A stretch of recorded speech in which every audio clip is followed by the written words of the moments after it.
So are you looking to ship some fish, maybe to your grandma, your friends, maybe you're selling fish? Could be a great way to support your hobby, but you can't find any information online? I want to take what I think is a pretty solid way of shipping fish and show you exactly how we do it so you can do it as well. We've been selling fish here for like 3-4 years now, almost to 500 orders on the website. We've probably sold another 200-300 orders on eBay and other orders on Aquabid and other websites. We've been shipping for a little bit now. We've learned a lot. We're still learning. It's not a perfect science. Shipping fish takes a lot of time. Don't think you're just gonna rip through it. You need to have attention to detail. You need to really think about what you're doing, and you need to make sure you coordinate your shipping with your customer so that they know when to expect the fish. I send a little email out to everyone after they order, letting them know what time I expect to send the fish out. We only do UPS next day air and UPS next day air saver. We'll get more into that later. I don't use FedEx or USPS. So yeah, we've got 10 beautiful celestial pearl danios going to Duluth, Minnesota, and it's Sunday, so we're gonna ship them out tomorrow, which is Monday, and they'll get there Tuesday morning. I like to pack all of my fish at night when the kids go to bed. It's pretty much the only time I can do it, and we drop them off at the UPS store the next day. So yeah, the first thing we need to do is build the box. If you wanna copy my exact method, there'll be links for everything I use down in the description. Go ahead and click on those if you need to order any of this stuff. But there's a million ways to ship fish. This is just my way. And I have to give credit to people like Dan's Fish. He's one of the experts on shipping fish. They do an amazing job over there. A lot of this has been adapted from his methods. Some of it I've kind of found out the hard way. So we're currently using 4 different boxes right now. The 8x8x8, it's a perfect cube. The 10x10x10, another perfect cube. The 12x10 by 8, and then we have the 12x12x12. This is a finished one. I'm gonna try to find this in white. I feel like white's just a better color for the box. It kind of stands out more, and the sticker actually pops a little better on the white. So I'm gonna be trying to find a 12x12x12 white box. I buy all these on Amazon, by the way, get them shipped right to my house. They're a little over $1 a box. The completed box is going to be lined with 3/4 inch styrofoam. I buy this at Home Depot. Menards also sells it. They're called project panels. I think it comes in a 6-pack. I'll show you upstairs what a full sheet looks like. And I cut this with a foam cutter. We'll show you that in a minute. But a completed box is completely lined with these foam pieces. And we'll put this together later, but basically there's a foam piece on the bottom, foam pieces on all 4 sides, and then this foam piece goes on top. I line it with newspaper to insulate a little better and also capture any water. If there was a slow leak or something, you could capture a little bit of water with the newspaper. Probably not totally necessary, but I like doing it. I put stickers on all 4 sides of the box. I get these on Amazon as well.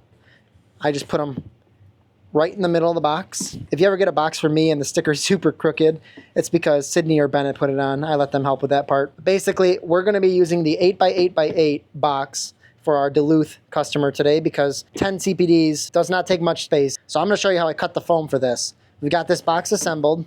I just do like 2 or 3 pieces of tape on the bottom. 1 piece is probably enough.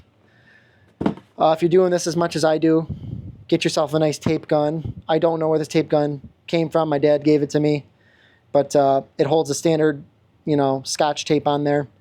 And I have a bunch of Scotch tape back here, as well as these live fish stickers. I think these are super important. We'll talk more about the other gear I use later. So let's go outside and cut some foam. Boon, boon. Boon, boon. We've got our 8x8x8 box right here. And I've got my templates. I make these out of, I think this is an old cabinet shelf that we didn't need, so I cut it. You just use any kind of plywood. It's 3/4 inches thick. I don't think that really matters. But you want to make a template. If you're going to be making a lot of these boxes, this is just how I do it. I make templates out of wood, and then I take my hot knife and I cut the foam around the templates. So here's my 8x8x8. I made a little whoopsie-doodle on the sides here, so we're going to have to recut this. It's a little loosey-goosey, and I want to make it nice and tight, so we're going to recut this part. Obviously, the advantage of using a cube-style box is you only need 2 molds, one for the top and bottom, and then the 4 walls will sit on top of the bottom piece. So like the 12x10x8 is a great size, but you need 3 molds for it. And there's my 12 by 12 by 12. Same thing. There's the bottom piece. I make a little reminder on it that I only need 2 of those for a box. And that's the side piece. I only need 4 of these for a box. If you like, I'll put the dimensions of all these cutouts in the video, and that way, if you go with these exact boxes, you can pretty much just cut these on a table saw, and you'll have the exact right size. If you don't have a saw, you could probably just go to Home Depot or Lowe's and get them to cut it for you. You just give them the exact dimensions of what you need.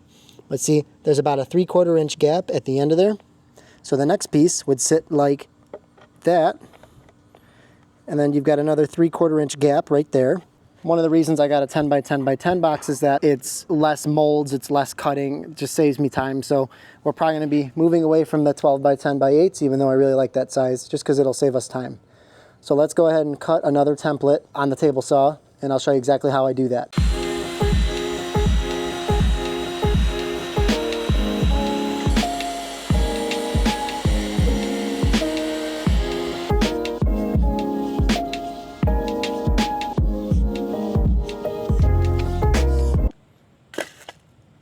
All right, now we're going to take our foam cutter. I got this on Amazon as well. And we're going to cut just the pieces we need for today. We need 2 of these and 4 of these. Bottom, top, and then the 4 walls. I don't know if this is proper breathing protection for cutting styrofoam. I'm going to look into this and upgrade if I need to. At work, I'll be honest, I use my air pack. We wear self-contained breathing apparatus, obviously, when we go into like burning buildings, so I'm breathing 100% pure atmospheric air. This might not really do it. I'm going to guess probably not. It's all I got at home though. I'll do the research and figure out exactly what kind of respiratory protection you need if you're going to be cutting foam.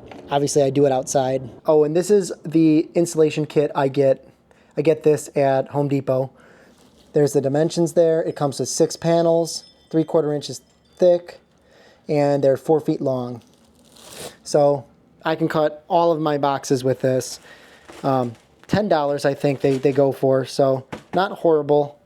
Obviously another reason I charge $50 for shipping, because a lot of time and work goes into it, but I also have to buy the box, the insulation, the stickers, the tape, all that stuff, so it does add up. Another good point about cutting this stuff, you could cut all 4 of these at the same time. I've done it. The more sheets you stack on top of each other, the more chance you have of that blade kind of walking, and the less accurate your cuts are going to be. So when you're just starting out, I would only do 2 panels at a time, so that way you're a little more accurate. And with something like this, you can fit multiple cuts in one width of the foam, so I'll cut it all out of one piece. You'll see this piece is just slightly too big to do that, so you do have a little bit of waste, but you might be able to use this for something else, so I usually save that. The red light turns on when you've got the trigger pulled. You can set the temperature setting right there. I let it get nice and warm before I get going. And then I just kind of gently ride the blade up next to the wood. Make a nice slow cut. There we go. I've cut that part. Now the blade's still nice and hot, I'm just going to cut down.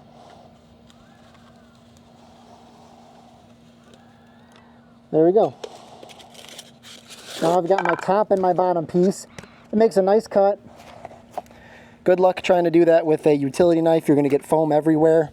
There's probably a better way to do this. I know they make like big foam cutters for crafts. If anyone knows where I can get one of those without building it myself, let me know. This has been working fine for me for a few years, but I feel like there's a better way to do this. And I'm always trying to improve my method, so if anyone knows, please let me know. So now I'm going to cut all 4 of these at the same time. So what I'm going to do here, I'm going to line that up. I'm going to use this second one just to get a straight edge all the way across. It'll make sense in a second. I want 4 of these. So I'll let the blade get nice and hot again. See, the blade kind of moved a little bit because I wasn't being careful, so I can just go back and do it again. There we go. Now I'll make the cut on this one here.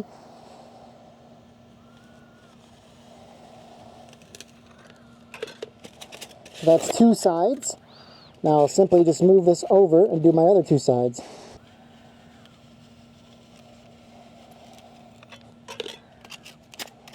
There we go. And just like that.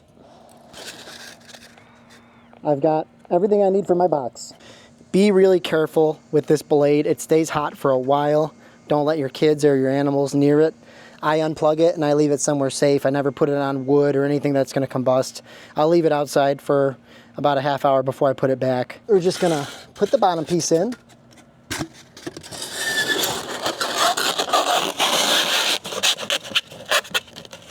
Not going to lie, it makes a pretty horrible sound when you do it.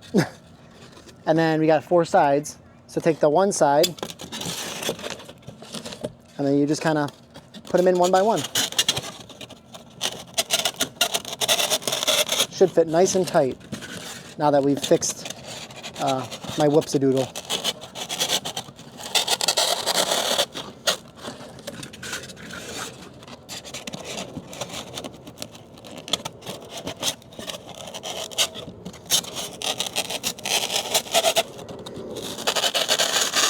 Yeah. Not only will this insulate the box, but it also creates another level of protection on the box. Like, you're not going to squish this box as easily now. It's pretty strong. Now I just make sure I push all these down, and then we're going to put newspaper in here, so we're going to go down in the basement and do that, and then this will sit on top like that. And then all you'll do is flip this closed and tape it. Here's the sizes you're going to need for the templates. If you feel like cutting any of these templates and using the exact boxes I use, so either use a table saw and cut some plywood or go to Home Depot and have some plywood cut for you. Either way, these are the exact dimensions in inches of what you're going to need for these boxes. I have not done the 10 by 10 by 10 yet, but when I do, I'll update the video description. So you have to put stickers on them. So like I said, I do stickers on every side so that there's no confusion that there's live fish in this box. There's the inside of our box. I take the newspaper and I rip it in half, so it's half a sheet of newspaper, and then I fold it a little bit just to get it to the appropriate size, and I put one in to about the bottom per side. So there should be 4 pieces of paper, so I just cover each side. And basically this is like a little extra insulation. If I'm not packing a ton of fish, what I'll do is I'll even crumple some up and put it next to the bag so the fish aren't just like flying around in the box. So the inside of the box is covered in newspaper. We've got 4 sheets that will fold in before we put the final piece of foam on top. Once we fold all this newspaper in, this goes on top. And then we tape up the box and we slap a label on it. And we'll get into all that. But first, let me go catch these beautiful fish. And let me show you the 2 different ways that I ship fish. I actually have 2 different bagging methods. Pros and cons for each one. I'll let you decide which one you want to do. Now that we've got the box built, we're going to catch the fish, and I'm going to show you a little bit of equipment I use to catch the fish and pack them. First thing you're going to need is a bucket of aged fresh water. I store a bunch of fresh water in this giant tote back here. It's like 220 gallons of fresh water. It's aged. It sits there for days before I use it. I've got a little air stone in there. So this water is fresh water, but it's dechlorinated and aged. You don't have to do this method. If you want to use 100% of the water out of the tank the fish are coming out of, you could do that as well. I like to give them a little bit of a water change before their journey. The next thing you're going to need are some kind of cups to hold the fish. These are deli cups. You'd order pasta at the deli counter and they'd probably come with this and a lid. I haven't been able to find these again, but I got these from GFS. Basically any kind of like bigger container that you can put fish in. These are plastic, they're squishy. So we're going to fill these up with water and put the fish in each one of these, and then these will be poured into bags. I'll show you that in a second. You're going to need some Chem Prime. I have these little dropper bottles that I got at Aquashella a couple of years ago. I just reload them with bigger bottles of Prime. I put 1 little drop per bag, and that just accounts for any ammonia that might happen. I have just real cheap scoops. This is a 1 cup scoop. This is a ½ cup scoop. So generally speaking, the way I package fish, I do 1½ cups per bag, but today I'm going to do 2 cups. I do 2 cups if I'm packaging multiple fish in the same bag. Like, you know, I can do 2 rainbows or 2 angels if they're small enough. CPDs, we're probably going to do 5 in a cup because they're so small. But basically, the more water you use, the more expensive your shipping is going to be but the more resistant your water is going to be to temperature fluctuations. So if you're shipping in the wintertime, always ship with a little extra water because that will kind of account for the heat and the cold that the bag's going to go through. And in the summertime when it's really hot out, I also ship with a little extra water because it just accounts for that extra temperature swings that the fish might deal with. You know, if they're in a back of a truck for 4 or 5 hours and it's like 100 degrees in the back of that truck, 2 cups of water is going to take a little longer to heat up than a cup and a half of water. Some people only use like half a cup of water and only do 1 fish per bag. That's a really good way of doing it. The reason I do it this way is because I just don't have time to package fish individually. So I'm just a little more careful with the multiple fish I put in bags. So we're going to do 3 bags of these CPDs. She ordered, my customer ordered 10 CPDs. We're going to give her 15. I always try to give extra fish every order. I think it's a nice practice to just be generous. I have a lot of what I have in this room because people were generous and gave it to me or traded with me or gave me really good prices on stuff. And I just try to pay it forward. But also you have to account for possible DOAs. If she bought 10 and I send her 10, if one dies, now we've got that 1 fish that I either have to resend her or, and that would be kind of silly to send 1 fish. So what most likely happens is I'll send her a refund, but that kind of stinks. She wanted 10, she only has 9. So if I send 15, maybe 1 dies for some reason. Shipping fish is very stressful. She still got 14 and she ordered 10, so that's still a win. She'll remember that. I think it's a good business practice to just be generous. I think people appreciate it. And I'm always really happy when I order and I get extra fish. The only reason I don't send extra fish is 1, if I don't have extra fish, or 2, if it's like a really good sale, like a buy one, get one free, or like 25% off, then I probably won't send a whole bunch of extra fish. But if it's just normal pricing, I always send extras if I got them. I think it's just a good thing to do. So we're not going to need the half cup today because I think we're going to do 2 cups of water per cup. So we're going to take this scoop and do 1 cup of aged fresh water.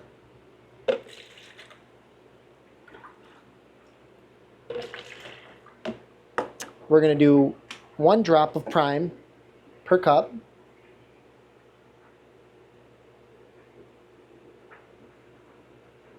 Okay. And now we're going to do another cup of aquarium water from the aquarium that the fish are coming from. So let's go check out the tanks that these fish are in, and we'll get some more water from them. So I actually have 2 tanks I can pull from for this order. This 10 gallons got quite a few CPDs, and you can see they're starting to color up.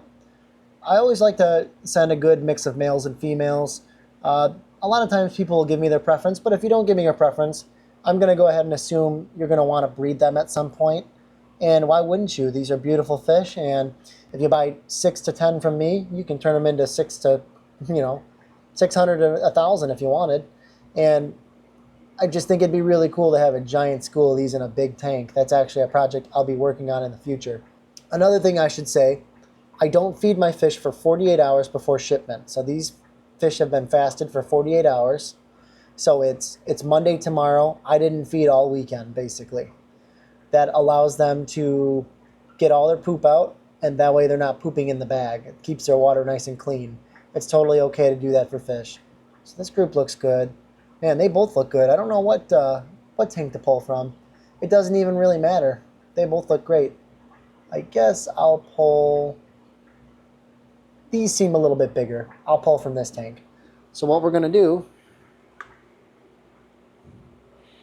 we're just going to take our aquarium water from here and do 1 more scoop. There we go.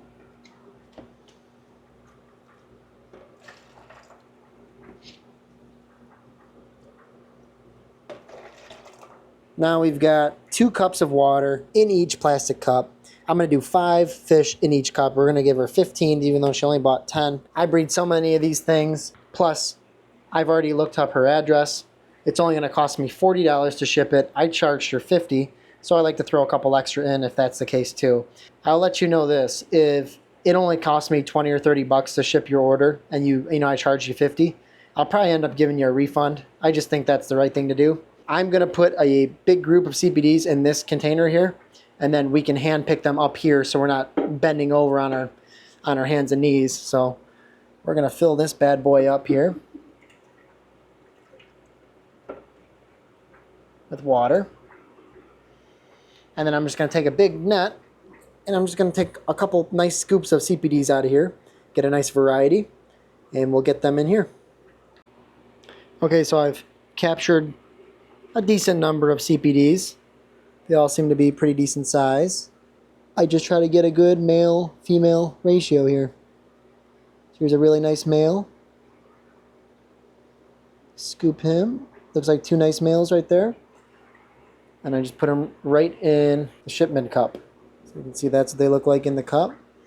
There's actually a ton of water for like 5 little fish, actually. I probably could get away with just doing a cup and a half. Something you can do is you can always add a lot of water initially, and then when you're going to dump it in the bag, if it looks like too much, you can dump it into another cup.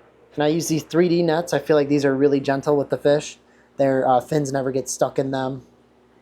Oh, here's a really nice female. And I said my biggest fish. I sell most of my stuff as juveniles, but oh, that's a nice female. She's probably got eggs. She'll probably lay eggs like any day. I'm selling these as juveniles, but she looks like she's breeding age already. Obviously, the little more colorful ones are the males. They got a little more orange on them, but the females look really nice too. So yeah, when you're shipping fish to people, this is a good time to look at the fish, make sure it's healthy, make sure you don't have any deformities, you know, it's swimming properly, there's no swim bladder issues. Obviously, once in a while, you ship a lot of fish, once in a while you're going to miss something. Just if I ever do, I'm sending fish to you, just let me know. I'll make it right. That's no problem. I never do that on purpose. Sometimes stuff just gets past us and we just didn't, you know, we just don't notice. Let's see, another nice chunky female. Here's a nice female. Boom. Went right into the net. I love when that happens.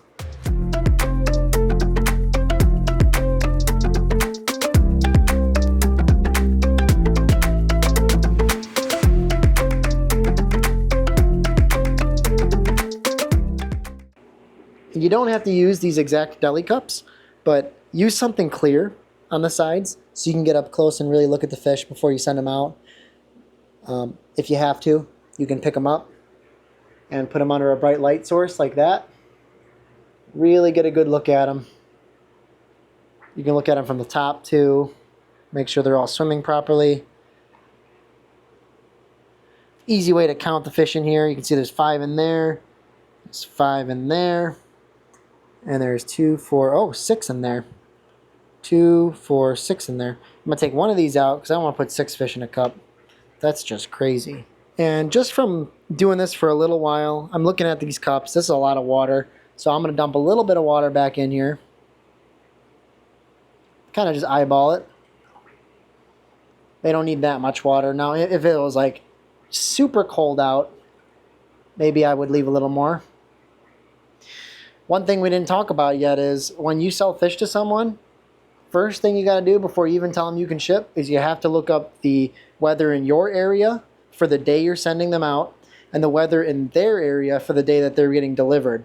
Now, since I'm overnight, I'm only worried about Monday's weather here and Tuesday's weather in Duluth, Minnesota. So I checked for Tuesday. It's going to be a high of 75, so just gorgeous weather to be shipping fish. We don't have to use a heat pack or anything like that. I'll show you what I use in case you're shipping in the middle of winter or it's cold out. Basically, you have to kind of decide when you're going to ship fish, what your limits are. I ship all the way down to like 20 degrees, and I ship all the way up to about 92 degrees. Any higher than 92, 93 degrees, I don't ship. I just don't think it's safe. I know some people do. If I improve my methods even more, maybe I'll be able to, but for now, I just don't trust that they won't get delayed for a day once in a while. So I did have a shipment this year during one of the hottest weeks of the year get delayed, and they still all made it. So I was really happy with that, but I think I just got lucky, to be honest with you. So anyway, we've got our 15 fish here. I'm going to grab these, and we're going to go over to the shipping station. This is my shipping station. It's actually just a hand-me-down end table that someone gave us, and it just ended up being the perfect thing for shipping fish. So I've got all my bags down here, my tape, my stickers. Down here, some heat packs, some more heat packs. lots more bags, and I just got other little bits and bobs down there. So super handy to have some kind of dedicated table or surface you can use. This is just one of those like mouse pads, but it's like it's just a nice surface to work on.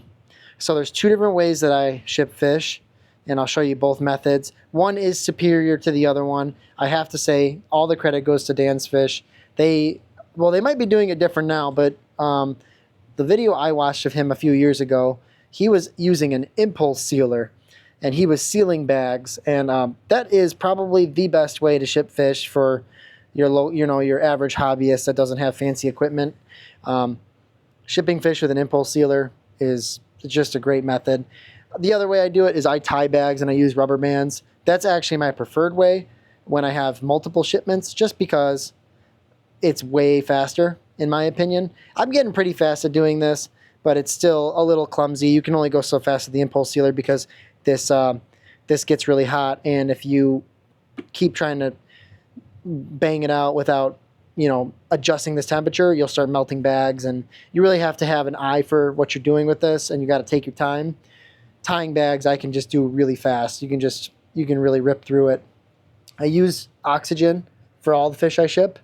You don't have to use oxygen. I shipped fish for a long time without oxygen, but it definitely helps, especially on those hotter days. So this is like a long extendable nozzle that I got on Amazon. It goes up to a quick disconnect. This is some kind of scuba fitting. It's a stainless steel scuba diving fitting that connects my quick disconnect to my oxygen tubing. This oxygen tubing I got from Amazon as well. All this stuff will be in the description. This is like for welding, and it came attached with a red tubing too. I cut the red tubing off. I've got an oxygen tank back here. I got the actual tank from Airgas. Was not cheap, I'll tell you that. Probably cheaper places to buy it. I also got the regulator from Airgas, but we're just gonna go ahead and turn it on. I've shipped a ton of fish with this, and I still got probably, how many? Let's see, 800, 700 PSI in there still. So I've got this regulator turned way down. We barely need any pressure, so yeah, you don't need much. Let me show you my favorite way to do it, which is the easiest way. It's probably the way you're gonna wanna do it if you're not shipping a ton of fish. And then I'll show you the heat sealing way, which is the superior way, but it takes a lot longer, and it is a little more expensive. So let me set up the tripod and we'll get to work. So this first method is probably the method you're gonna wanna do if you don't feel like buying an impulse sealer. These are just thin 2 mil bags. That's how thick they are, 2 mil. They're 6 inches wide by 16 inches long. If you're gonna do this method, don't go any shorter than 16 inches. If you get the 12-inch ones, it's extremely hard. They're sealed on one side, and what you're gonna need for this is, per bag, you're gonna actually need 2 of these bags. I get these from Kohler Labs on Amazon. When Amazon doesn't have them, I buy them from Kohler Labs' actual website. They're like the exact same price. I buy them in 1,000 count boxes. They're like 70 or 80 bucks. You're gonna need some rubber bands. Not that many rubber bands, but these are the ones I buy. I think I also get those on Amazon. And then you're gonna need some kind of scissors. So what I do, I take the bag and I open it up, and I like open it like that so that I can open it so it kind of stays open like that. And all you have to do is take one of these cups of fish and gently pour them in. Make sure you get all the fish. I always double check every cup. You don't want to leave any fish behind. And now you've got your fishy friends in here, right? Next thing we gotta do is put some oxygen in there. If you're not using oxygen, what you could do, hold it open at the top, grab it real quick, slide your hand down, and there you go. Now you got atmospheric oxygen, which I think there's about 21% of oxygen in the atmosphere, so that's good enough. You could totally do that. You don't need to run oxygen, but like if you're just sending fish once in a while, don't get oxygen, just do this. So I take my oxygen and I put it in the bag. I squeeze all the normal air out. Then I fill this up till about there. Pinch it, twirl it, like 2 times at least. And then take this extra and make it a little tighter like that. Now we're just going to make a single knot. Just an overhand knot and tighten it. Okay. So it should look something like this. You got your fish in the bottom, you got your knot, and you got a bunch of extra. I like to cut the extra off. So, you know, see I left a little bit of a tail. The next thing I do is just a little extra insurance in case this knot's not super tight. I take a rubber band and I go around the knot like this. See what I'm doing? I'm just kind of going around the knot a few times until it's nice and tight. I always double wrap these bags because they're only 2 mil thick, and if this first one leaks, you're kind of screwed. So I want to make sure that I have that added protection of another bag. So I take the second bag, I open it up, I stretch it out just a little bit just to make my job easier for this next part. I put it over this bag, not facing the bottom. I put my hand in between the original bag and the new bag to kind of like get the air out, and I push it all the way to the bottom. So see, I got it all the way to the bottom like this. I'll show you when I put my hand. So now the first bag is in the second bag, and I do the same thing. I pinch it, give it a couple spinnerooskies, maybe like 2, tie another knot. I just cut my thumb, so it's kind of awkward right now. Usually it's a lot faster. I don't want to split my thumb open again. Okay, nice tight knot again. Now I cut the excess. And there you go. And what I like to do, I mean, you don't have to mark the bags. If you're sending a bunch of different fish, it's actually really nice to just mark the bags. Some people print out really nice labels. I just write on the bags with a Sharpie.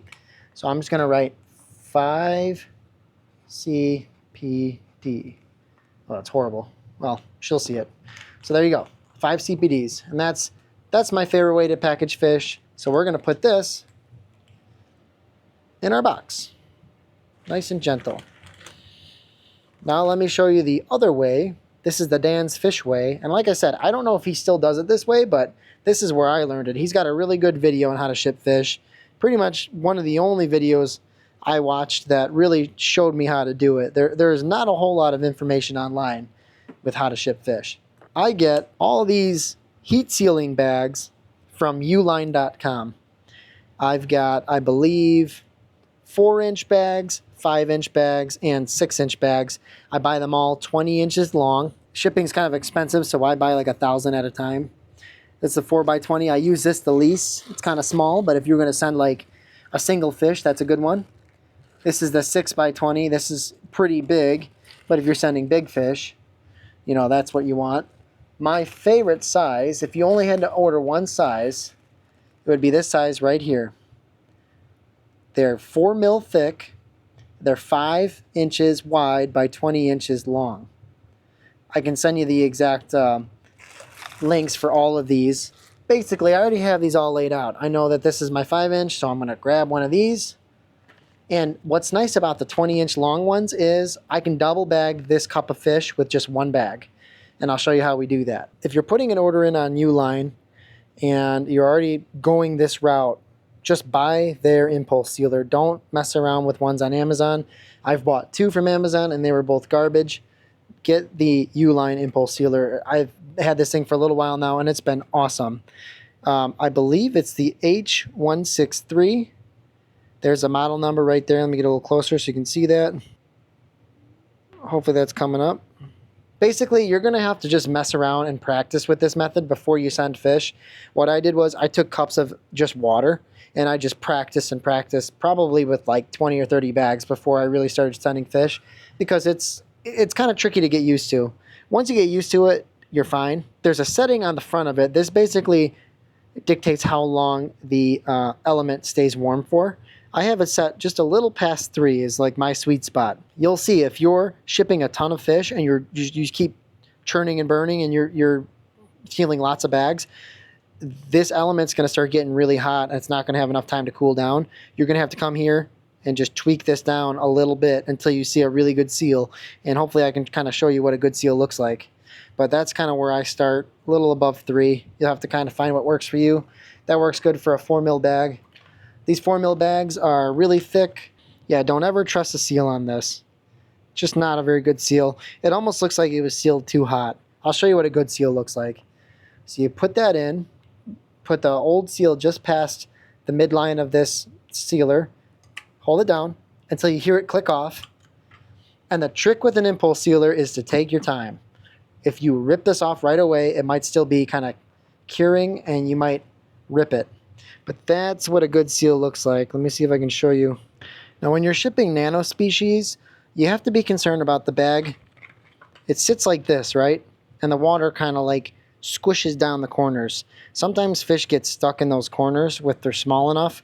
So something Dan's Fish taught me is to seal the corner right here and right here.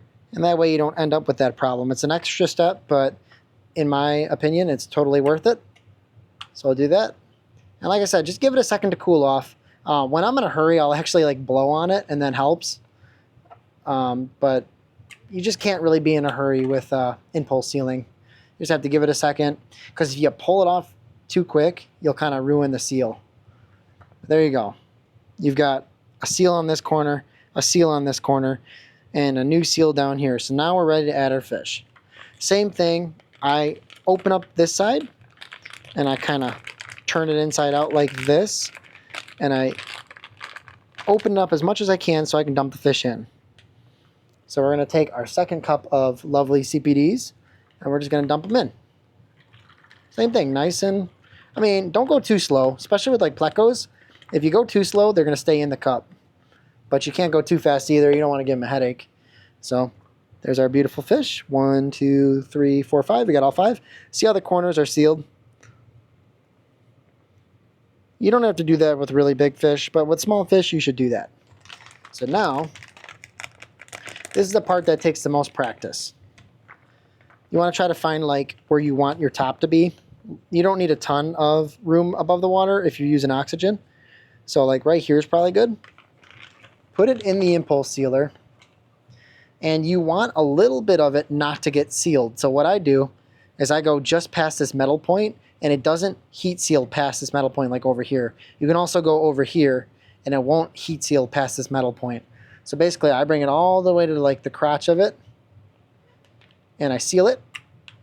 Same thing, we're just doing a nice seal, let it sit for a second. Okay, and now you can see I sealed it most of the way, but there's a section right here that never got sealed. That's where we're gonna put our oxygen in. And then once we have enough oxygen, we're going to pinch it close with our finger and seal it again. This is the part that takes the most practice. It is kind of tricky.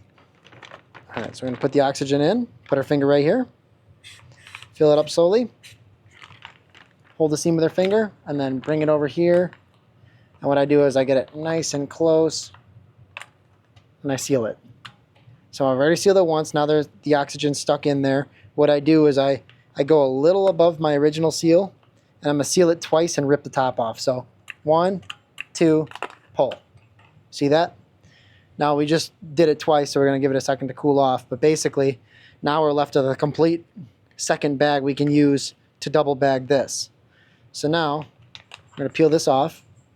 So we've got a nice package of fish here. Water on the bottom, oxygen on top.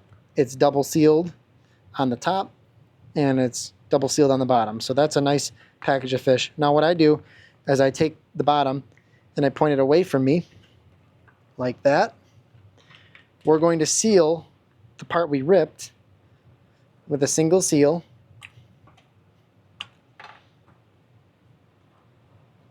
So now we've got another bag.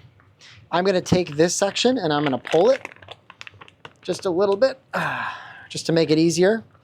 And I'm going to feed this first bag into the second bag here. So this is kind of tricky. I always take my stomach and I push the bag in with my stomach. It just takes a little practice, but you can take your fingers and just kind of push it like that. See what I'm doing? Getting this all the way down so that that first bag sits in the second bag.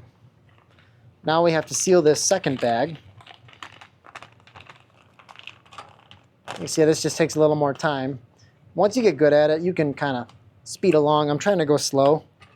So now this bag's good. We could leave it like that if we wanted, but I like to make it look neat. So we're going to do a second seal. 1, 2, and pull. There we go. Just like that, we have our second round of 5 CPDs. Now when we pull this off,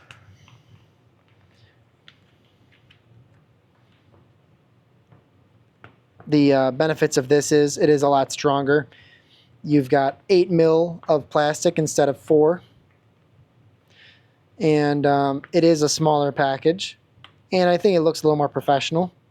So you can fit a few more of these in each box than you could the first method. But if space is not an issue, I always pick the first method if I'm just trying to get this done quick. Because let's be honest, there's a lot of stuff that we need to get done in our fish rooms. And shipping fish takes a long time. We're going to take this and place it in our shipping bag next to the original babies. So I got one more. We're going to do one more right here. We'll just heat seal it. It's the more professional way to do it. If I only have 1 or 2 orders, I try to heat seal. I've been heat sealing a lot lately just because I ran out of the other bags.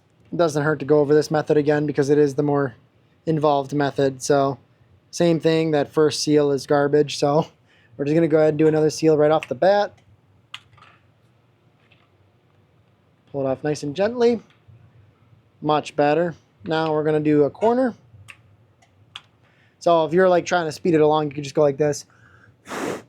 And it kind of like cools it off a little bit. Peel it from the side.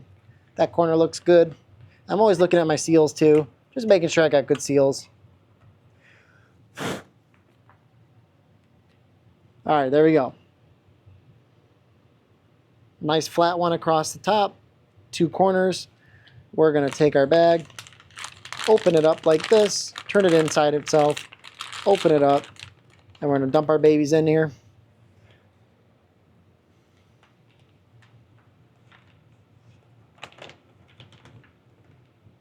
Same thing. See how I just got a nice opening now? It's not going to close on me because I've doubled over the bag. Pour my babies in. No one else is in the cup. Pick it up nice and slow.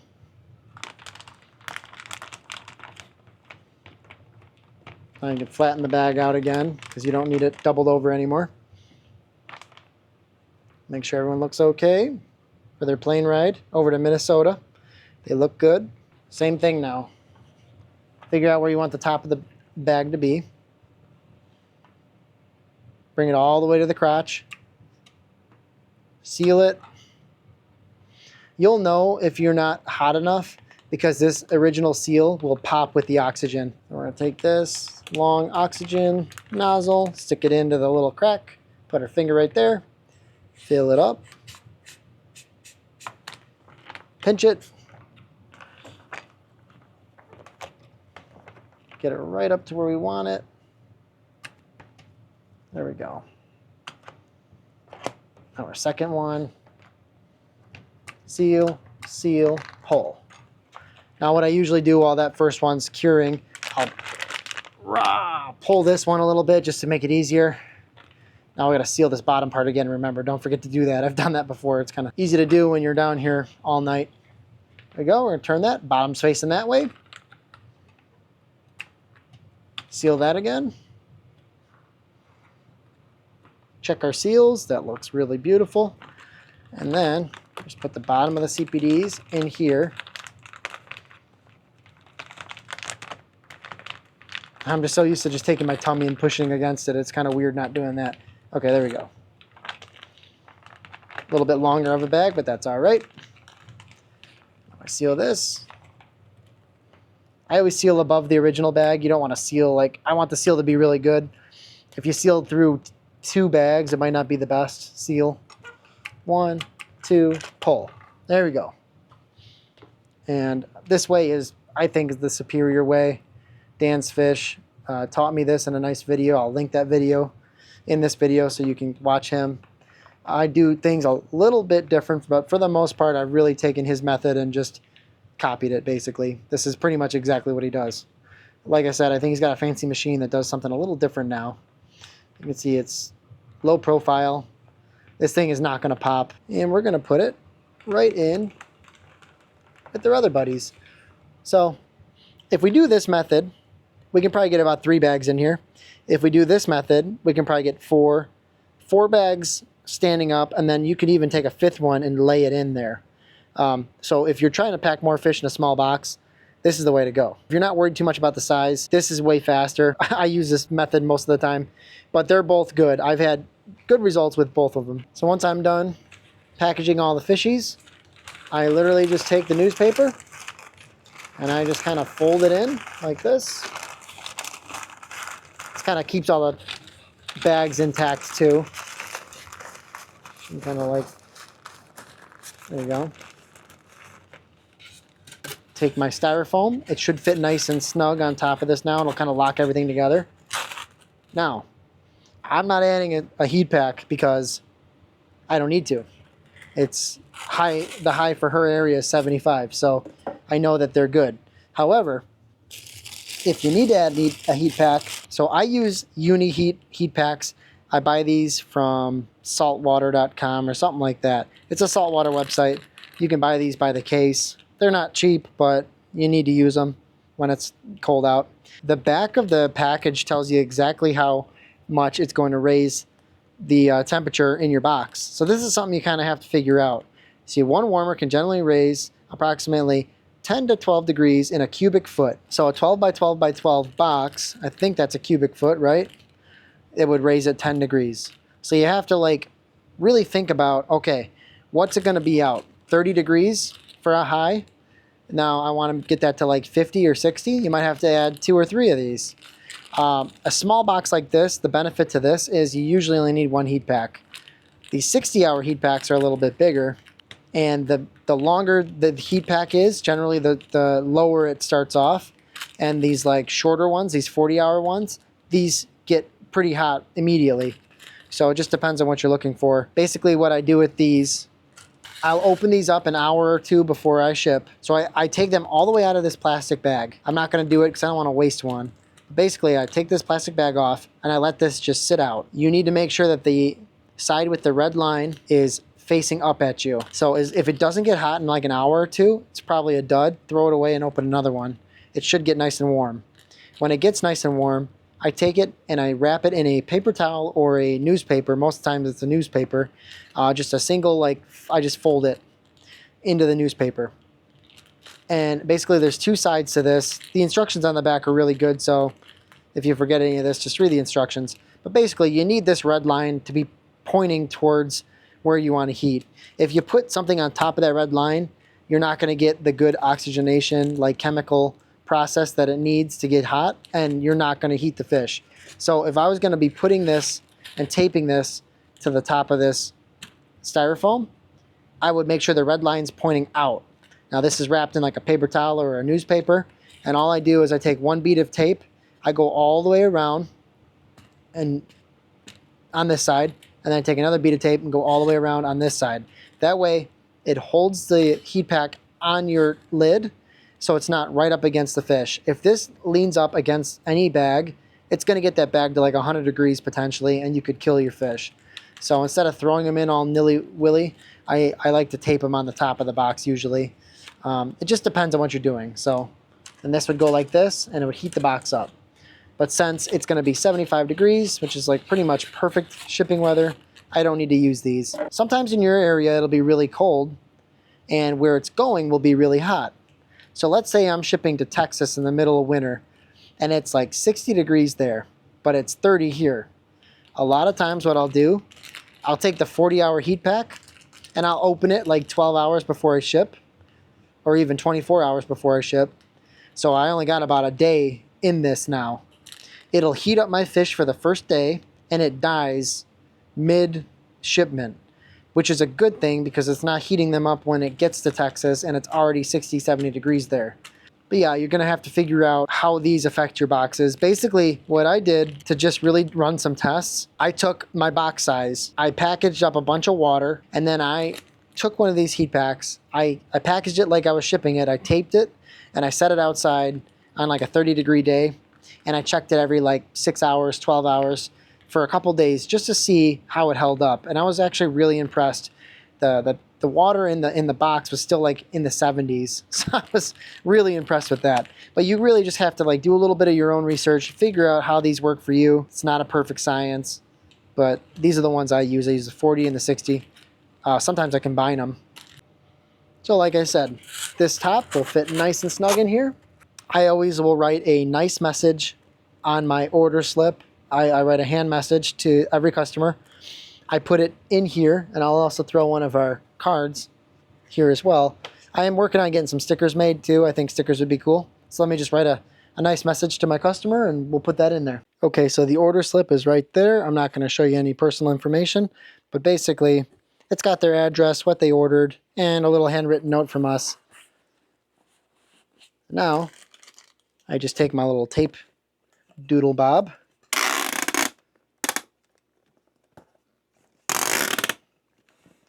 There's one piece of tape. Make sure it touches the tape on both sides. I just feel like it's safer that way. So, I don't know. People say you only have to do one piece of tape. I do like 3. I just want it to be extra solid. I don't want to have to worry about it. Whoop. Messed my thumb up and it's like making everything difficult. There we go. So there you go. You've got one nice box of CPDs. Now we got to print out the label. I use these self-adhesive shipping labels that I get on Amazon. They're just a standard sheet of paper, and they've got 2 labels per sheet. So there's one right here, one right here. They're perfect for printing UPS labels. That's the back. So obviously you're going to want to put this facing down in your printer if you got a traditional printer. What's the temperature in Duluth, Minnesota on Tuesday? In Duluth, it'll be partly cloudy with a high of 78 and a low of 64. Thank you, Margaret. Okay, so I have my customer's address already copied on my phone. We saw that it's going to be beautiful shipping weather. So now, how do I actually print a label? Now you can go to UPS's website and use their website, but you're going to pay a lot of money. I like to use ShipStation through PayPal. It's a free way of using ShipStation without having to pay like a subscription. So I don't remember how I did it, but basically if you have a PayPal account, there's a way, they kind of hide it. It's hard to find. Go on to PayPal and kind of sniff around for ShipStation. You'll be able to find it eventually. You got to sign up for it, but it's free. And basically what it does is it brings you to like this shipping portal, and you can save up to 60% on labels, and it's completely free. So do it, because if you don't, you're going to spend, this is going to cost me 40 bucks. If I didn't do this, it'd probably cost me more like 80 or 90 bucks. So I'm going to click create a new label. I'm not going to show you my address or her address, but basically you're going to add a shipping address, and then I just paste the address right in this box here, but you could add everything in here manually as well. All right, so now that we've got my address and her address in there, we have to add the dimensions of the package. It's an 8 by 8 by 8. But how much does it weigh? So basically I've got a little scale for little boxes and a big scale for big boxes. The little scale doesn't work after like 10 or 11 pounds, so I ended up having to buy a bigger scale, saying it's 2 pounds and 15.8 ounces. So just under 3 pounds. You always want to round up. So if this was 3 pounds and like 2 ounces, you got to round to 4 pounds basically. But this is just under 3 pounds, so we're just going to say 3 pounds. So for weight, we're just going to round up to 3 pounds, 0 ounces. And we're going to calculate rates. Now basically, I only ship UPS Next Day Air and Next Day Air Saver. So Next Day Air Saver is $39. Next Day Air is $45. The only reason I would spend the extra couple dollars for Next Day Air is if it's really hot or really cold in their climate, then I'm going to spend the extra couple dollars. But if I can use Next Day Saver, basically the difference is Next Day Air, the package gets there before noon usually. Next Day Air Saver, it just gets there the next day, but it might be end of the day, middle of the day. It might still be in the morning. A lot of times it is actually. So I usually do Next Day Air Saver unless there's an extreme temperature. Like if it's above 90 degrees, I do Next Day Air. If it's below like 30, I do Next Day Air. Even if it's over 50 bucks. But you see, it's only cost me $39, but then you have to factor in the box, the styrofoam, the stickers, the bags, the oxygen, my gas, getting to UPS, all that stuff. Plus, it still doesn't feel right to charge $50 when it only cost me $40. So I always throw a couple extra fish in. That being said, if this was California, it would probably be over 50 bucks. So it probably evens out. I'd probably take a loss on shipping, to be honest with you, but that's all right. So now I'm going to purchase the label. So now I'm going to print the label out. And then I always send the customer a tracking number too, just so they can follow along with their box, make sure they're home when it gets home. You can sign up for notifications on UPS's website. So the website will kick out a nice email for them. I can't show you the label, but basically, there it is. See, it's a sticker. So I'll just take this sticker and put it right on my box. And there you go. There's the sticker.